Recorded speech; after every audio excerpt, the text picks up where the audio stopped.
ॐ वसुदेवसुतं देवं कंसचाणूरमर्दनं देवकी परमानन्दं कृष्णं वन्दे जगद्गुरुं. Talking about Sri Ramakrishna, Holy Mother Sarada Devi once said that whatever you are seeing, the harmony of religions, etc., he did not do it with any intention or planning. He lived his life and then people started seeing that way. That what in general you will find a common Hindu organically, spontaneously respects other religions until he or she has a special grudge for someone. So, but Holy Mother says, the very purpose of Sri Ramakrishna's incarnation was to show the renunciation or love for God. Both are same thing. As Sri Ramakrishna puts that if you start walking towards east, automatically the west will fall behind. You don't need to go away from the west. You just try to go towards east. So, to lead a spiritual life and to practice renunciation are the same thing. One you do automatically the other one. Why this topic comes here? This shloka which Sri Krishna says, which is 44th shloka of the second chapter. We all do spiritual practice, more or less. Thousands of people visit the temples. Millions of people visit the place of pilgrimage. Why not everybody spiritually progresses? What is that which keeps them bound? What is that which keeps them low? There is an example given that a cat wanted to cross a wall, but its tail, a big stone or a brick was tied with it, so it cannot take that brick and jump the wall. In the same way, there is something which is pulling us down, which doesn't allow us to progress. Spiritual practices, we keep on putting effort. It is like anchoring your boat and then keep on, what do you call it? Keep on rowing, yes. So you do spiritual practice, but you are tied with a pole. So how to progress? So we all know, if you want to progress, you need to take out that anchor. You have to let loose your boat from where it is tied. This is the idea which Sri Krishna says in this shloka. Why people don't progress? भोगेश्वर्य प्रसक्तानाम तया अपहृत चेतसाम व्यवसायात्मिका बुद्धि समाधौ न विधीयते. भोग ऐश्वर्य, desire for enjoyment and desire for affluence. Who doesn't want affluence in that case? There are two words. One is your need and one is your greed. A householder, or in the modern society, whoever wants to stay, to accumulate wealth for your survival is not wrong. To accumulate little more also can be excused. But you do all kind of things to fulfill your desires, which doesn't have any end. All the struggle in the society which you find is only this. We many times say this thing. Being rich is one thing, being happy is another thing. Of course, if you are rich, your chances of becoming happy is there because you have money. But actually it is not so. Let us think. For example, this is my desire. This much is my desire. So what I should be doing? I should have this much money to fulfill my desire. But I have only this much money. So you will find I am miserable because my this much desires are not fulfilled. But I could be millionaire. But my desire is as bigger as that. As soon as my desire becomes higher than my money, I am miserable. But if my desire is this much only, my requirement are this much only, and I have this much money, so I am very happy. So less money person is happy, more money person is not happy, and this happens every time. It is not how much money you have, but it is the ratio of your money and your desire. So if you want to be happy,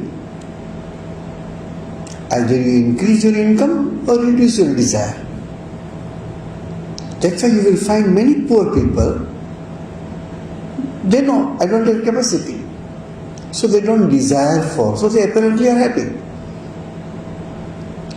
You will find people poor, not even means are there, but if you stay with them for the whole day, they don't have any sorrow, they don't plan too much, they have nothing to lose, they have nothing to worry for where my invested money is going to go. It doesn't have that effect. What I am telling may not be logically palatable to you because it is not practical. More money, more happiness, but actually it is not so. Don't ask me, don't believe me. Go to the greatest saint of this world as of today, is called Google. Go to Google, the saint Google. 10 richest country in the world, write down the names. Then 10 happiest country in the world, write down the names. You will find 2 or 3 countries could be Norway, Sweden, this and that, you may get. Otherwise there is no connection. The poor country, not even developing, underdeveloped country, apparently people are happy. Apparently. They don't have anything for you to be happy. But they say, I don't need. I get food twice a day. I have a roof above my head. Yeah, little when cold is there I suffer. When heat is there I suffer, little. But that's okay. I'm surviving. But a person is staying in a big castle. No, I invested money and my money is lost. And he has sleepless nights. Whichever way you want to think, you can think.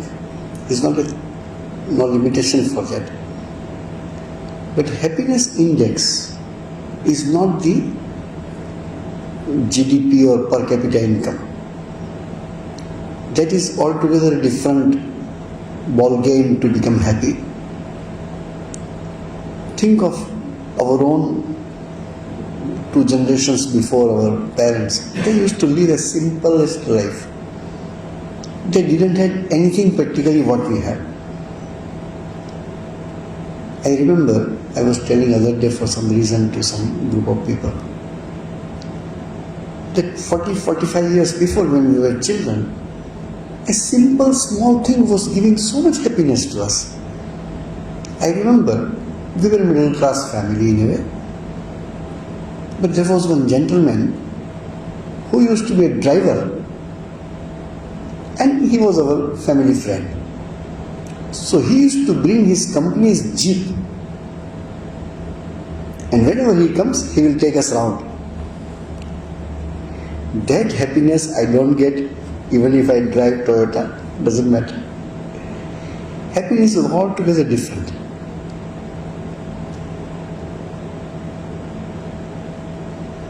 very simple life in some of our centers we have.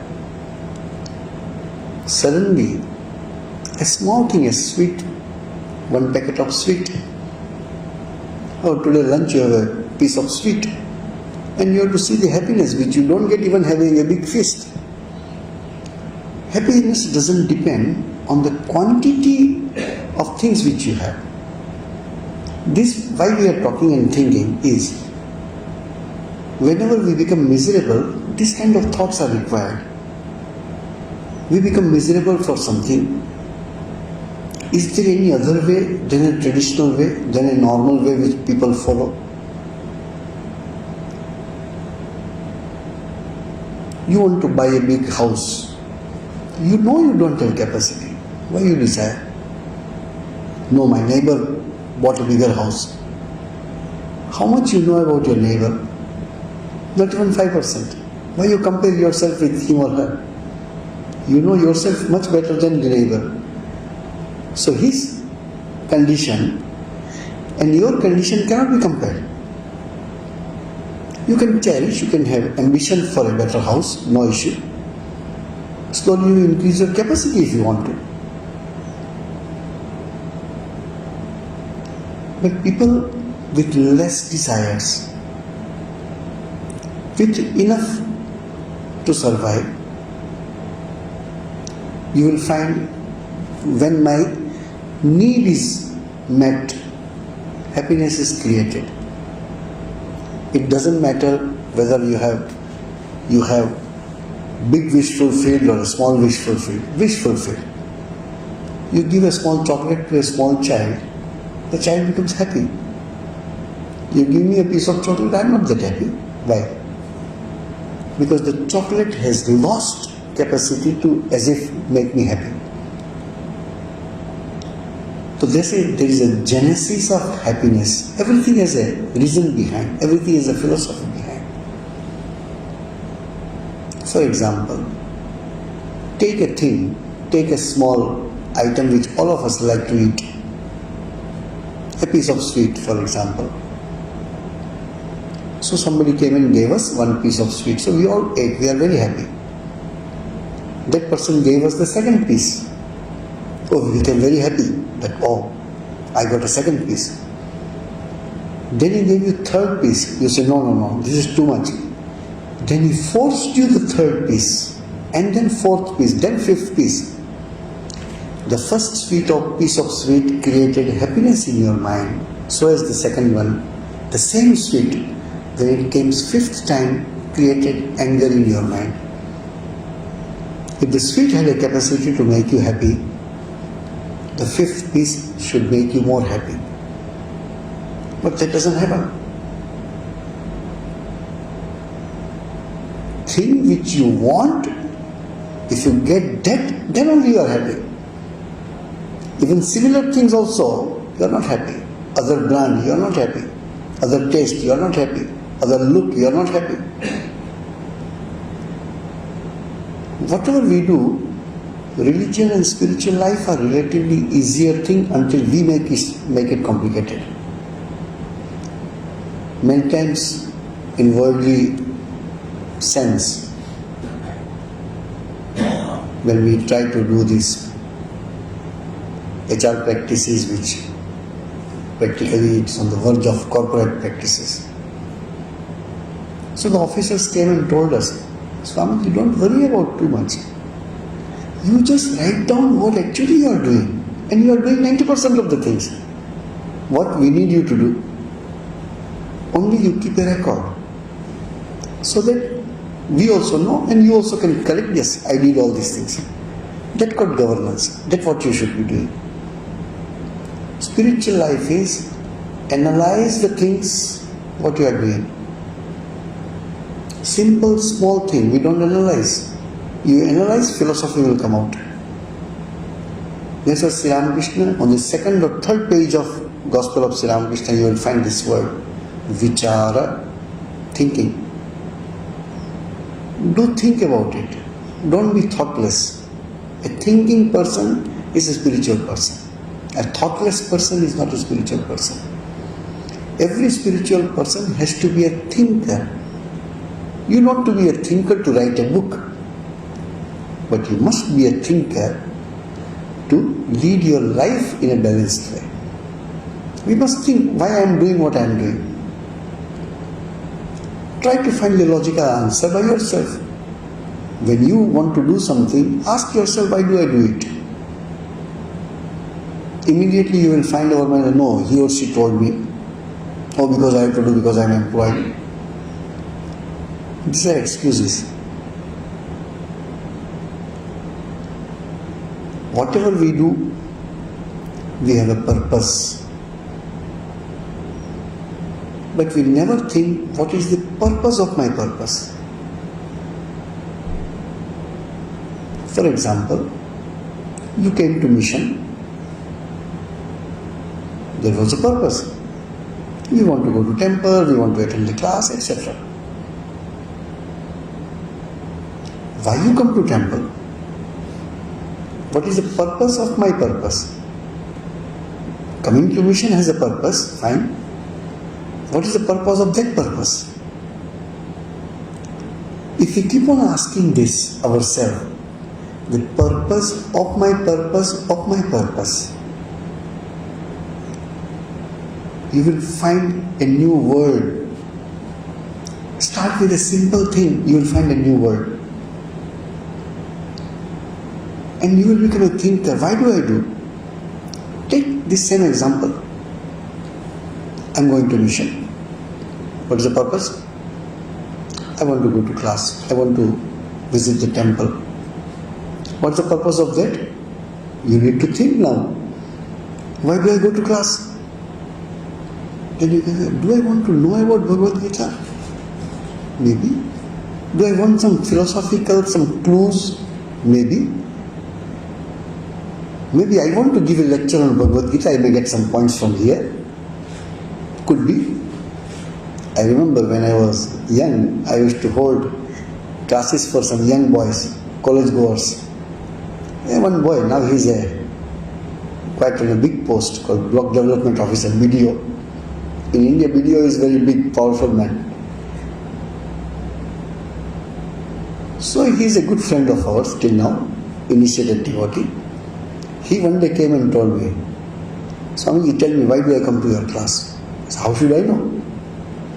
No, I attend your class.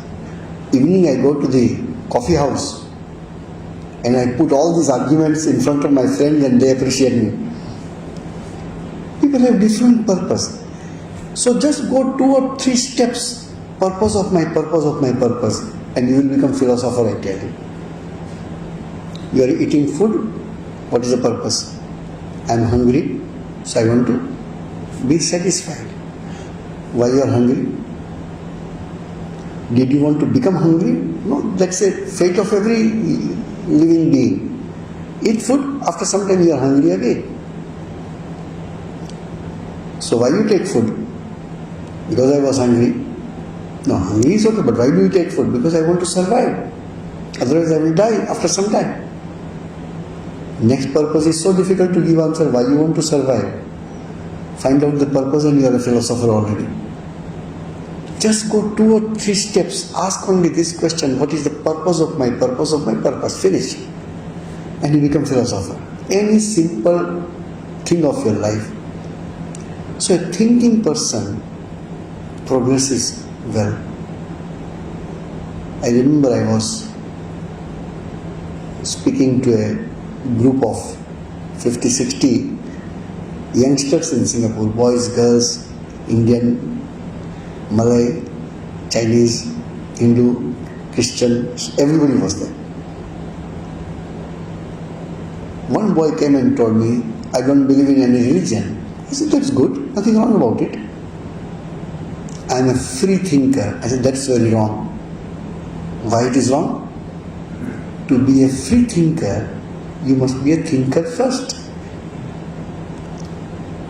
Just anyhow thinking something or anyhow arguing something is not the sign of a thinker. If you are really a genuine thinker, you can be a better spiritual person than any religious man. So not believing in religion is not a problem for me.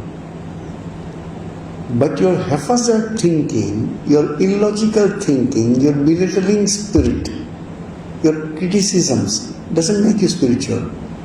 Be a thinker first, then be a free thinker. It is easier for me to be a thinker because I follow certain principles of Bhagavad Gita or Upanishad or Vedas or something. You don't follow anybody. So whom you follow? What moral standards you follow? You don't follow any religious. So what is your spiritual standard? You don't know that. Eventually, you start following your instincts, which is nothing more than an animal. So you are not here to become an animal. Oh, in the name of religion, there is so much fight. Better that we don't have any religion. I say, yes, animals don't have a religion. Do you think they are better off? There are some statements which are apparently very convincing. You see so much fight everywhere because of religion. Better, we should not have any religion. A very as if logical statement. I say, yeah, no animal other than human being has a religion. All the birds and animals should be better off. You kill them every day because they cannot protest. They don't have that much power. They can't argue. You are a human being. You are a thinking animal. Other animal can think very little. Human being can think more. Human being has capacity even to realize God. Animal cannot even think otherwise. A cow is eating grass. Cow can eat at the most some fruits and vegetables. Cow cannot go out of it and can try something new dish. No, it is not for them. You know one thing? Just think about it. I don't know whether I will give 2 clues to you. You can think little more and you can make a list. You can individually tell me what you thought about it. How human being differs from rest of the living beings. 2 things I can tell you. No other animal or a bird wear clothes. Nowadays people put clothes on dogs and cats. They don't wear. It is uncomfortable to them. What to do? You give me a little bread twice a day, so I have to wear clothes for you. Secondly, other than human being, nobody cooks. Find out some more things for me. What only human being does and others don't do. We are different from rest of the planet, rest of the kingdom, living beings kingdom, animal kingdom. Elephant is so big, men can control. Lions and tigers are so fierce, men can control. Poisonous snakes are so much poisonous, men can control them. What is there in you that you can control such big, giant, mighty animals? Because you have something here which no one of them has. So when you find out the purpose of your life, you start with finding the purpose of your day-to-day life. I am doing something. Why do I do what I do? We don't ask such questions. We do because people do. We do because our parents told us to do. We do because we are taught to do.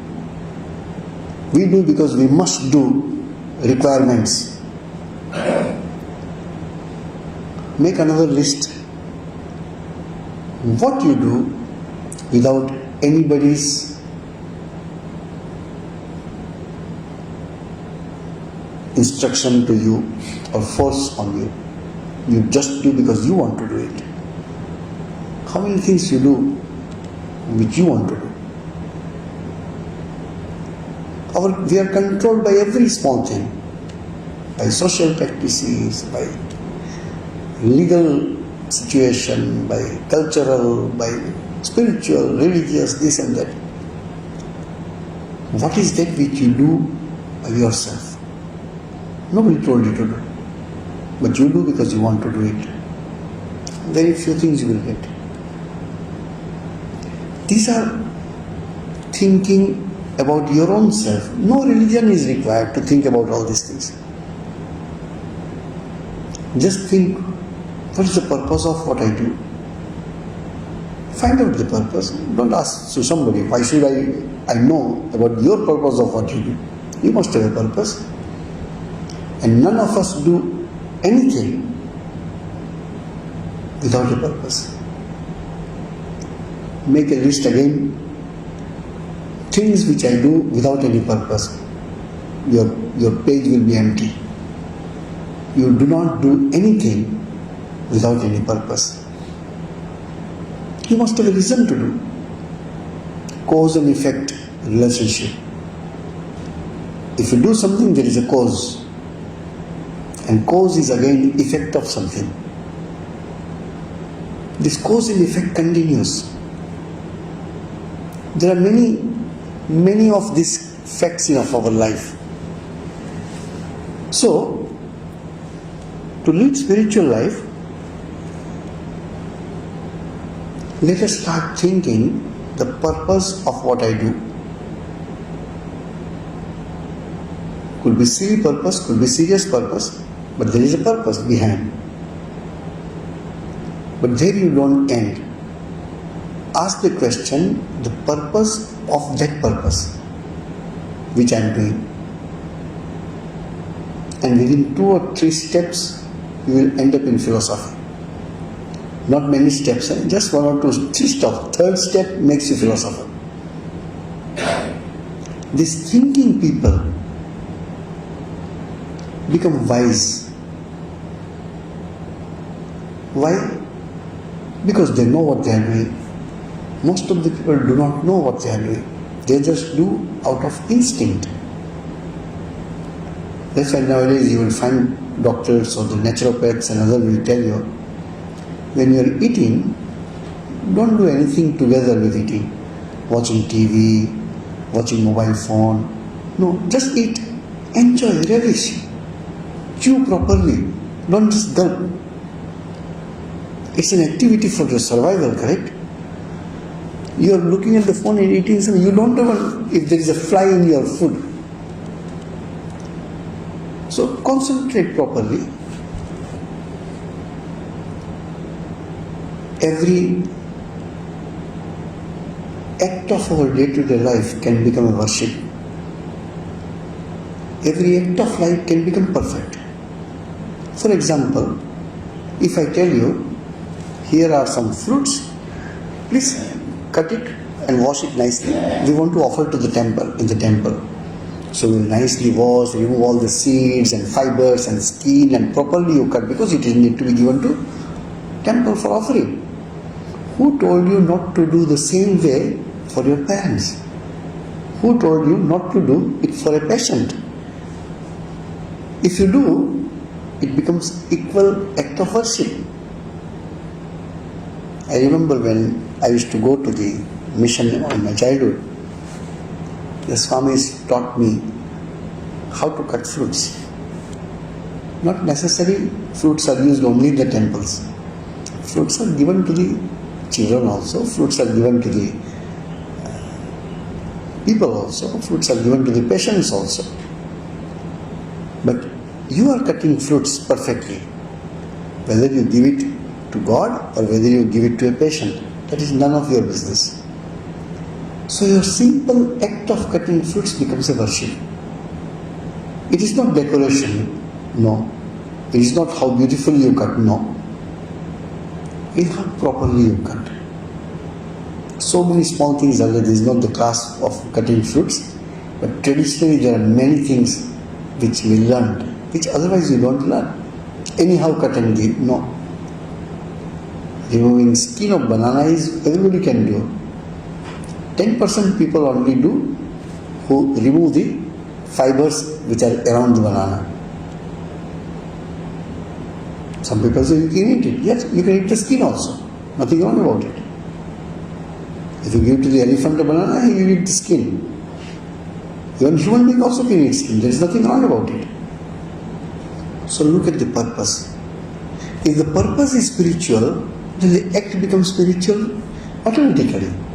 It is not the act which is spiritual, but it is the purpose which is spiritual. You go to temple, ask yourself, why do I go to temple? You know, people go to temple for various reasons. Some people, Singapore you don't see, or maybe one or two occasions I have seen. People go to temple to steal the footwear. People do that because everybody leaves the footwear outside, and if there is nobody to take care, I select which is best and I take. There could be 0.00001%, could be, I don't know, but people are there who do this.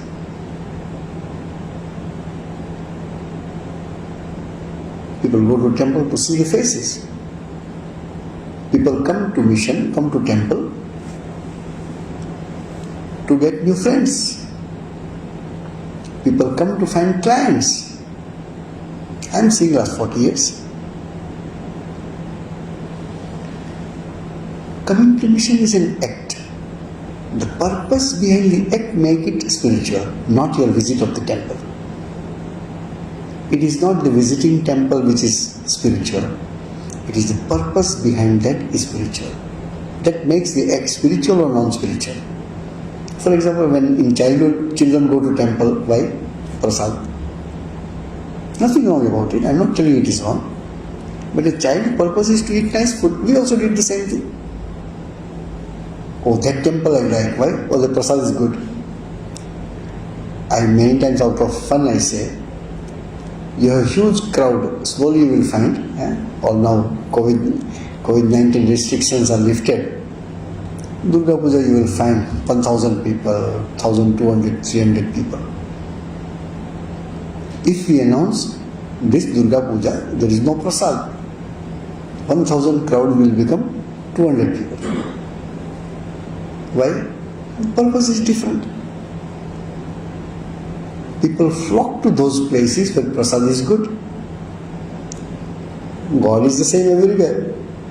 So what I am telling is, it is not the act of doing anything. It is the purpose behind it which makes it spiritual or non-spiritual. Tell me one answer to this question. Is it a good act to kill somebody? Can it be called a good act? Meritorious act? Yes. Who kills whom is important. If in the society one person kills another, he or she can be hanged because of committing this crime. But if he is a soldier and he is on the frontier and he killed 10 people, he will be given a medal. It is not the act of killing which is good or bad, but it is the purpose behind it. Killing is neither good nor bad. It is who does, when, and what was the purpose. Every act is the same. For example, I am speaking on Bhagavad Gita or some good topic, correct? If my purpose behind that is worldly, to get appreciation of people, my whole thing is futile, correct? Such a nice act of discussing something positive is useless, rather harmful to me, just because my purpose is not good. So whatever good act we do is not enough. Next step is the purpose of doing good should be good. It is not act which is good or not good. As I told, coming to temple is very good. No, coming to temple has nothing to do with good or bad. If your purpose was not good, coming to temple is not good. Better that you don't come, correct? Because you came for a wrong purpose. Every act is the same. Sometimes act is not good, but the purpose is so good. For example, if someone while walking pinches a pin in your hand, you will be angry and you can file a case against him. But when doctor gives, you say, okay, give. Why? It is the same pricking of a pin. Purpose is different. It is not the pricking of the pin is important. It is the purpose behind that is important. We all queue to get a prick, correct? But nobody can give a prick to each other. That is not a good act. It is not the act which is good or bad. It is the purpose behind it which is good or bad. Or rather, that purpose makes it good or bad. This the thinking mind should do it. People do good act, we tell them to do good. Sometimes we don't tell them, hey, your purpose is good or not. If I ask the purpose, 50% will stop doing that good too. A person can donate some money. So I say, very good. Your money will be utilized in serving the patients. You say, no, you must put a marble plate with my name. It's okay, I will put. Why should I say no to you? You gave me this much money, maybe 1% of that money I can make a marble plate and put there. It's up to you how you want to make your act spiritual. For name and fame, for other benefits. Sometimes good act is there, purpose also is not bad, neutral purpose. Suddenly we find this thing happens in the month of December and in the month of March, year ending. Suddenly found if I donate this much money, I think my slab of income tax comes down. So I will save some money. Let us go to Ramakrishna Mission and donate. Swamiji became very happy that somebody donated money. Actually he wanted to save some income tax. Nothing wrong about it. You do it. But if your purpose was that, why you keep that purpose? You will get income tax benefit anyway. Keep a purpose higher. No, I want to serve the children. I want to serve the people who are in need. Keeping purpose very high. Do the same simple act is not wrong. But if your purpose is very good, for example, if you give me a glass of water, it's a very good act. To give to any water to anyone is a good act. But that act becomes so respectful, so precious, so highly spiritual when you give me a glass of water in that area where water is not available. Persons are dying. Other day I heard a person went by road from Delhi to Jaipur. He says, amazing things are happening. What is that? In such road, it's a few hours drive, correct? Practically everywhere there are people to give you water, to give you sharbat. Sharbat is a sugar mixed, a flavored drink. And not one or two, hundreds of them on the road, because people are dying of heat. So every few meters, every few 100 meters maybe, there is somebody sitting for you with a small mud pot. It's a cool water. It's not a freeze water, but it's cool water. Think of that one glass of water, how important it will be for the person whose throat is drying up. So the simple act, you do it here has one value. You do it other place, there is another value. I remember I was going to Kedarnath, it was in 1993. This thinking is going on in my mind. I am going on pilgrimage. But then I see whatever happens on the way is by the wish of God. I didn't know anybody. Hundreds of people are walking. Last 13-14 kilometers you have to walk. Then I saw it started raining. And literally, I didn't have any gloves or anything. So my hands, practically I feel like burning sensation. It is so cold. But I had an umbrella. So cold was there, but I could save myself. So I was walking fast. What should you do? Your eyes are open. So I saw one man. At that time I was hardly 31, 32 years old. This man was about 45 to 50, doesn't have umbrella, doesn't have much woolen clothing also on him. So he was walking, shrinking and shaking. I walked.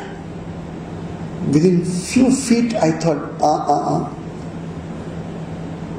where I am going for a pilgrimage, correct? And this is my mindset, that even if I see one person suffering, I don't want to see God there, I want to see God in the temple. But I don't know him, poor man. Doesn't matter, I don't need to have a certificate of his character, correct? And I know if he joins with me in my umbrella, my walking will slow down and I will reach much later, and within 1 hour, 2 hours it will be dark. And I said, that doesn't matter. If I leave this man, I will not be able to see the face of God in this shrine. Who knows? Shiva comes in this form to test me, I don't know. We have all this belief system music. So I hold umbrella with this and say, brother, come, let us walk slowly. Then I had some kind of Vicks vapor or something was there in my pocket. So I gave him that, put here and there, at least you will feel a little comfortable. And last few kilometers we walked together. It's not important the act of pilgrimage. It's important the way you travel towards the place of pilgrimage. Not that I can help to everybody who is around me, but at least I could help one person. That also was not a big act, because I didn't give away my umbrella to 2 people. So that much selfish I was, that I kept myself in that list of 2 people. But this thought has to come in our mind. If we are a thinking mind, not thinking mind doesn't care. There is a famous saint, used to be, called Sant Tukaram. Tukaram was in Maharashtra. So he is taking water to pour on Shivalinga in a Shiva temple. So he was a great devotee. So with all devotion, he is going to the temple. And he was about to pour so he had a vision of God. He said, stop. Why you are pouring water on me? No, I brought all the way from this place and all that. No, when I wanted you didn't leave me. When did you ask for water?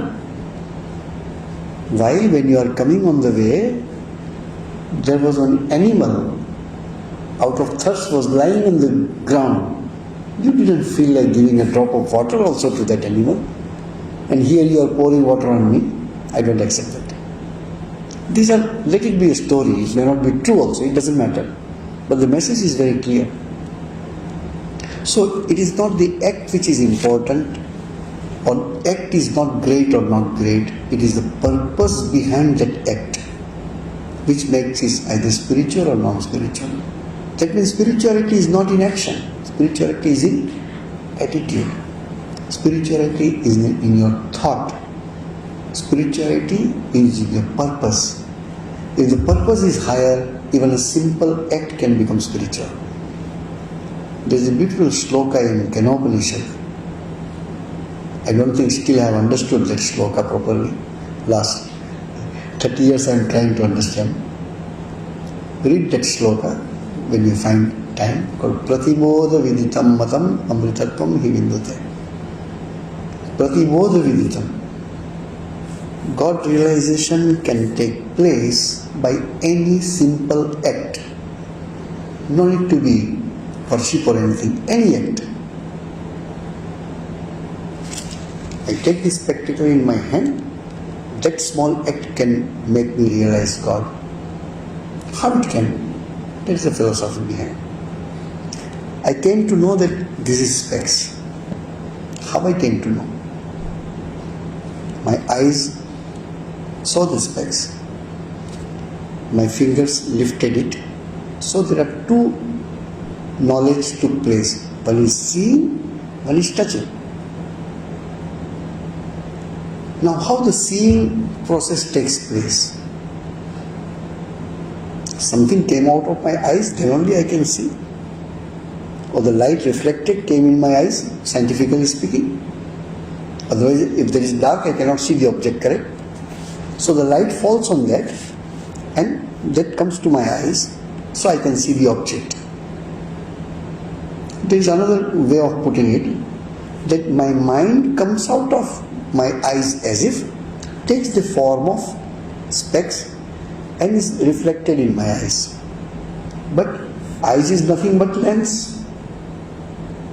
Eyes have no capacity to see. There is something called consciousness. Because of that, eyes are able to see. So when the reflection of the specs comes in my eyes, there is a flash of Atman. That consciousness recognizes that. That flash, if you can catch, you caught the specs, no need. Catch that flash which comes, because of whom you are able to see the specs. You see the garland, we put garlands in the temple. We all know one thing. The garland is nothing but flowers. But there is something which keeps the flowers connected. That is the thread. If the thread is not there, flowers cannot remain as garland. Everybody will see the garland, nobody will see the thread. Sri Krishna says in one shloka, I am the thread. I am the thread, not between the flowers one. I am the thread between all my different perceptions. I give you a simple example. It seems like a joke, but it's a very interesting philosophy. A thief was running and police went behind him to catch him. Thief entered the forest. So police also entered the forest. The thief saw under one tree a monk is sitting and meditating. So he came to the monk and says, police is behind me, I am going left side. You tell them that I went to the right side. He says, you opened my eyes, I was meditating on God and you tell me to tell lies. I can't tell lies. You see, if you don't tell that, and if police catch me and if ever I become free, I kill you. So now the Swami or a monk is in trouble. I can't tell lies. I can't tell truth because he will kill me. What do you think he should do? So he told, I am going to right, you tell left. Police came. Did you see the thief? Yes, I saw. Which side he has gone? How to tell you? No, you have seen correct. Yes, my eyes have seen, but my eyes cannot speak. But you have a mouth to speak, but mouth has not seen him. It's a joke, correct? But big philosophy is there here. My eyes saw the object, my hand extended and picked it up. There must be a connection between my eyes and my hand. And that connection is not a physical connection. There has to be a conscious connection. It's a transmission of signal. In Bengali there is a beautiful expression. For example, I have heard about you, but I have not seen you. But today I saw you. So there is a beautiful expression in Bengali which says, today the quarrel between my eyes and ears have been resolved. There is a statement like this. What was the quarrel? Eyes have not seen him, but ears have heard about him. So the ears and eyes have to be combined somewhere, and that combination takes place, message takes place in this consciousness. Without the help of consciousness, you cannot even have a simple knowledge of looking at one object.